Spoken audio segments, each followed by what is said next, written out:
I'm Allie Camilletti, and you are listening to Snack Leadership. I will be talking about everything leadership, broken down into bite-sized pieces. You will hear what different leadership skills look like in organizations and how they can rise teams up or take them down. My hope is for you to feel inspiration and to create a spark in your mindset. Today we are talking about time management.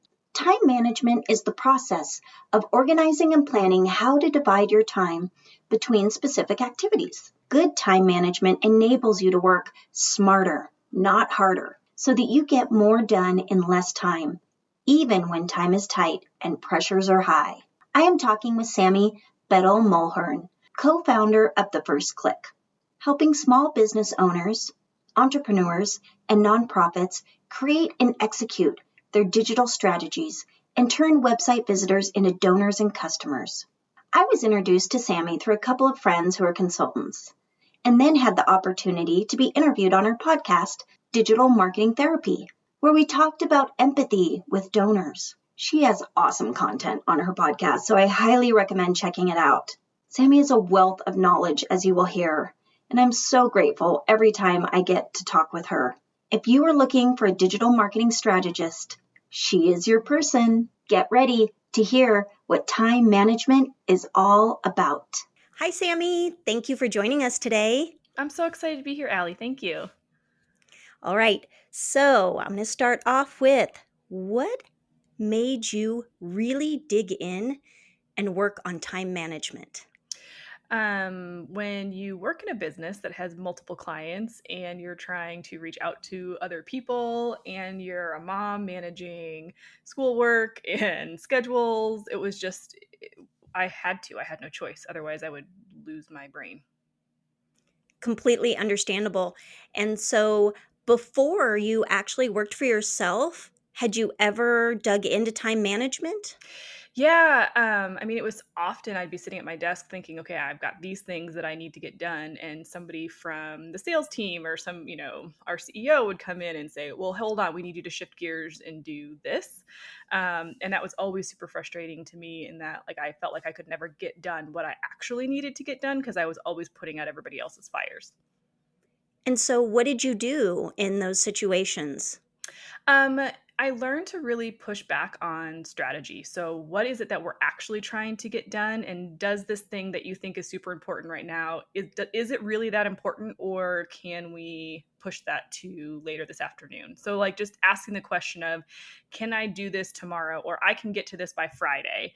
And not just assuming that because somebody has an emergency that it has to become my emergency, and really working through that communication style or communication and say, yes, I hear you. I do need to get this done first, and then I would be happy to work on that project, but really prioritizing what I knew I needed to get done in order to be successful for the things I was going to be held accountable for.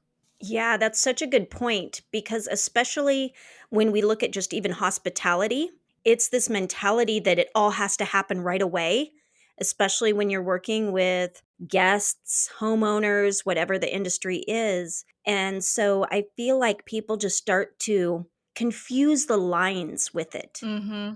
Everything feels urgent all the time. But what we know about customer service is customers just want to feel heard. And you talk about this all the time. And they just want to feel taken care of. And so even when they're angry and mad, we like our blood starts to boil and we start to get all panicky. And it's more about how can I give you something to let you know I heard you? And then even if I can't get to it or fix it right away, or even if there is no fix, at least they're walking away okay. I think it's just important to kind of have those canned sound bites, ready to go so that you can just give them something, but it doesn't have to throw everything else into a whirlwind. And another part of that is that we know when people are really elevated emotionally, sometimes they need time. Mm-hmm. And that's one of the hardest parts of it when we're working with like difficult situations is doing that empathy first and then checking in and giving a expectation of when you're going to reach back out to them to work on it and just saying, I want to do a little more research and I'll be able to call you by end of day, or at least somebody else will be able to call you, or even tomorrow, whatever is most realistic. so that you don't constantly feel like you are under pressure all the time? Well, I think it just goes back to systems. So, if you have the right systems in place to support your staff or whomever, like this is how we respond to these kinds of situations. You think about big companies and they have these big PR plans in place for crisis management.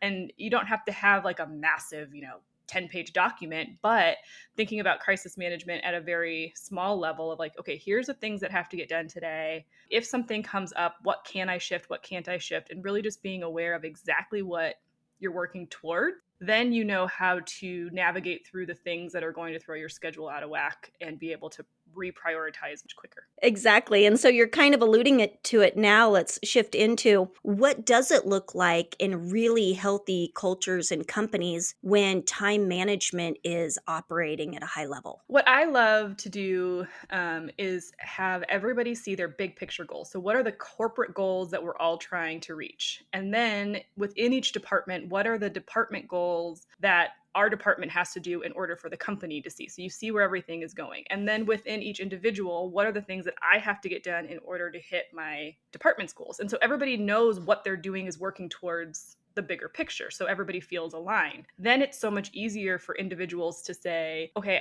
I have to get this done. Otherwise, I'm going to hold up XYZ. Or if I come to you and say, hey, can you maybe work on this real quick? You can say, yeah, I can shift to that because I know that's going to help us get to the bigger picture, as opposed to somebody just coming in and being like, hey, I need you to like call all these people and try to get some sales. And it's like, well, we don't need sales right now because we're like 3 months booked, so maybe I'm going to work on this first and I will absolutely get to that. That's a priority, but we don't need to do that today.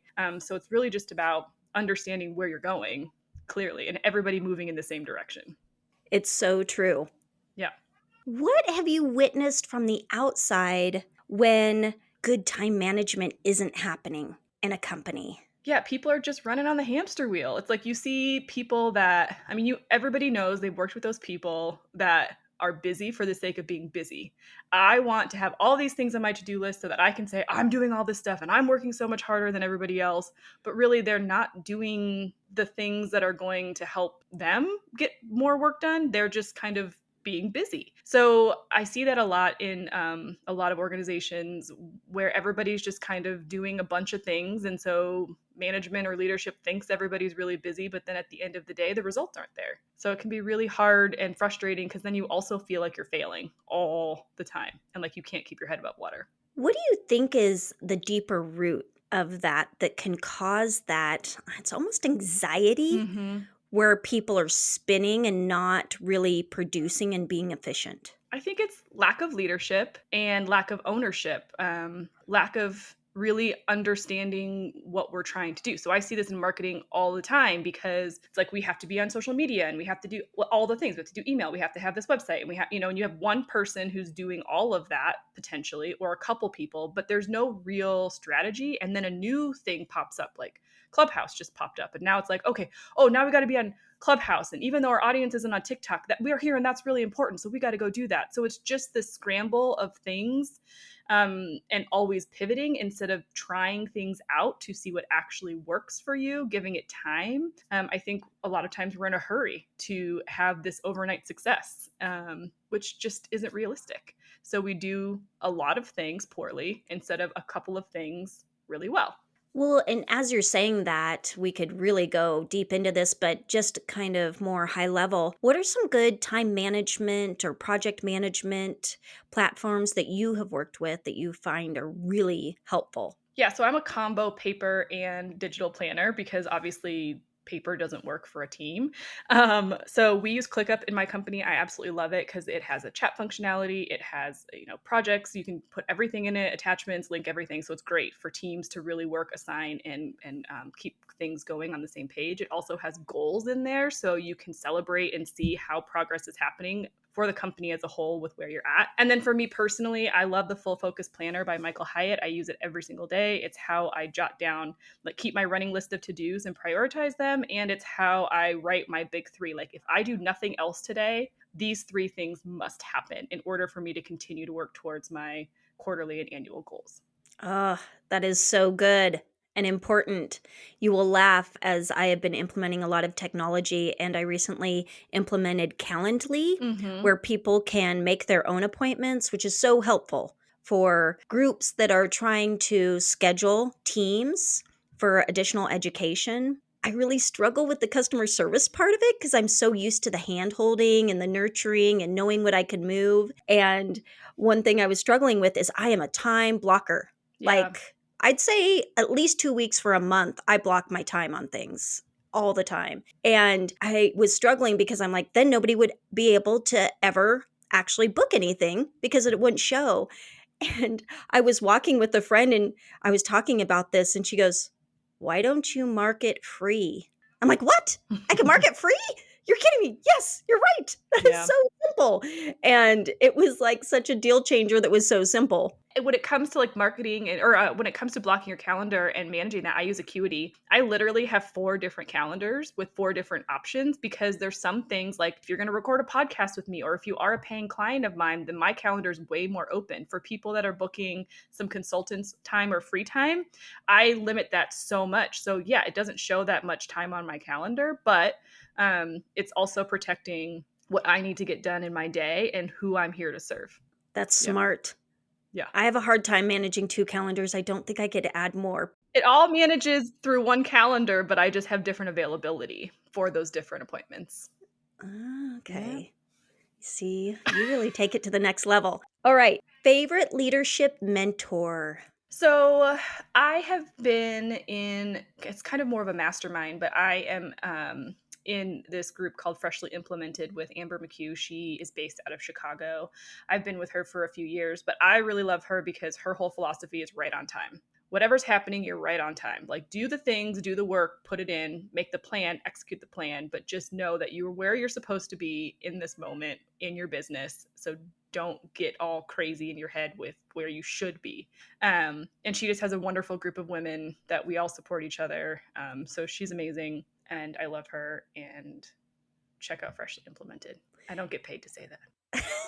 And so is it a membership type? Yeah, it's like an annual membership. And so she does group coaching. We do open studio where we all just come together and help each other with where we're stuck. And it's a combination of, it's mostly women. There's a couple guys in there, but it's a combination of like online coaches and people building physical products, authors, like all sorts of business. Very cool. It sounds similar. I'm involved with something called Velvet Machete. She's out of Tennessee. Amber Hurdle. And I had done her branding leadership certification, and then it's a continued membership of that support that we need, especially as entrepreneurs. Yeah, you can get in your own head. You need somebody to pull you out.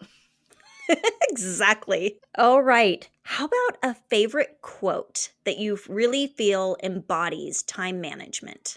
I don't know if it embodies time management, but the quote that I always go to, and I know it's kind of cheesy, but Mahatma Gandhi, "Be the change you wish to see in the world," is always something that's in my head because I feel like, especially when you're in a larger organization, you feel like you can't be a leader or your role is not a leader. And I think leadership to me is not in the title that you have, but in how you show up and how you treat people and how you choose to grow and build in your own role or your own business. So I just love that because if we can all share that example, you will get noticed. And if you are stuck with time management and your staff and your boss and whoever isn't coming on board with it, it just takes over and over and over and over and over saying, this is how I want to be in this company. This is how I want to show up. This is how I believe that we can get more done. And people will start to turn around.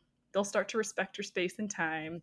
But you just have to be that change. You have to be that person, regardless of what people will allow you to be. I really like that. And it's something I talk a lot about with my leadership coaching is we're all leaders. It's a mindset. Absolutely. It isn't the number of people that are reporting to you. And I feel like it gives freedom for people to really show up how they want to show up. Yep. That's so good. So, favorite snack, what is it? I'd have to say my favorite snack is my glass of red wine at the end of the day. Is that okay? Can I say that?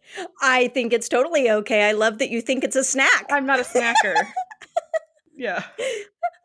That's awesome. Yep. All right, Sami, thank you so much for sharing your expertise, but also the great resources, because there is a lot out there and different platforms and tools that we can implement to help us in our own time management, because it really looks different for everyone. It does. And don't go down the rabbit hole of all of the platforms. Just pick one and go with it, because otherwise that's anti-time management.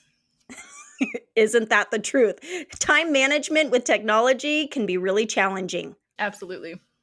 All right. Thank you, Sami. Have an awesome day. Thanks, you too. Thank you for tuning in to Snack Leadership. I hope you felt inspiration, motivation, and felt your mindset spark. Snack Leadership is recorded and produced by myself, Ali Camilletti, and music by Shireen Amini.